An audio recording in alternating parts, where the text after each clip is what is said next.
Hello, everybody. This is the Antinatalist, and that little crack in the curtain where the light comes in from the morning sun, and the afternoon sun.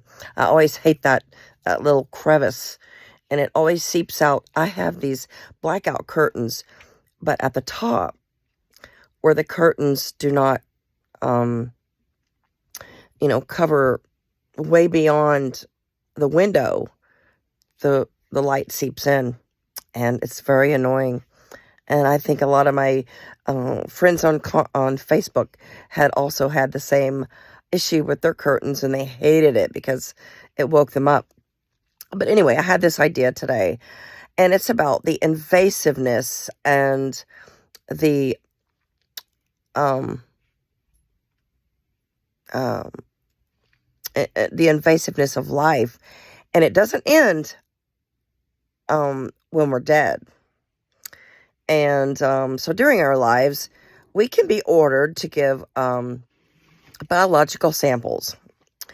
Anybody who's watched TV has seen, a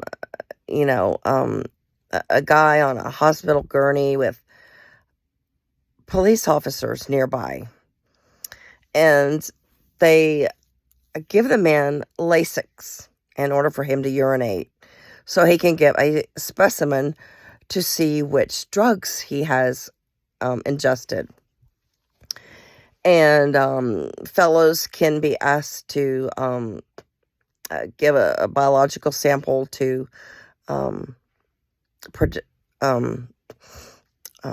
get, to predict paternity.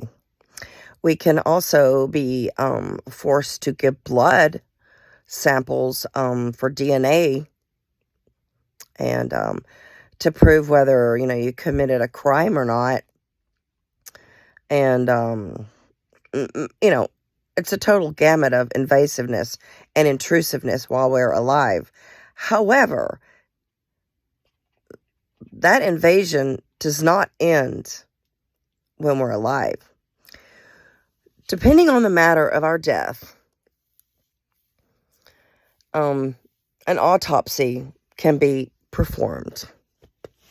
And the autopsy can look for, certain criteria to predict whether your death was a homicide or a suicide. And the medical examiner can remove your organs.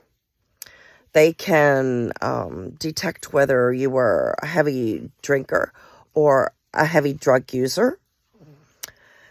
They examine your scars. They examine your stomach contents, and just a whole gamut of, intrusive. Hey, sweetie, my fat little girl. Anyway, so even though you're dead, and dead men can't talk, dead men can't vote. But it just never ends, even after we're dead. And, the case of the couple that were traveling the country in their van, the residents of Florida. For a moment, I just don't remember their names, but a young man and a woman, and they were traveling their van, and she and the woman ends up dead by her boyfriend, and then he eventually shoots himself, so they both end up dead. And their case is still being broadcast and talked about on the news. The media is still having a field day with that situation. So if only they were alive and they knew, just the constant conversations and finger pointing and speculations about their lives. I mean, it's just horrendous that we never have, peace. Even if a person is dead, they really never have peace. because people are still engaged in, what they did when they were living, and especially when a lot of drama is involved around a person's death. So we can't control how we are going to die, for the most part. And if you die of suspicious circumstances, or if you die, in the water, or a potential drowning, that's always investigated, and an autopsy is always performed. And, there's always speculation whether there was a homicide or suicide, and the investigations begin.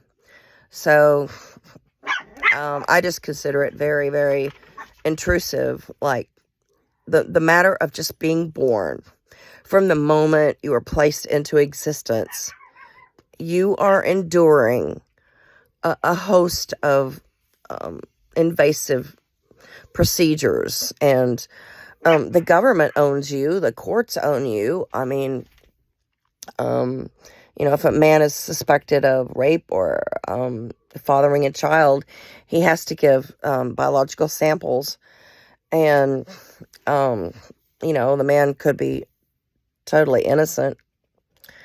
So it is better never to have been born.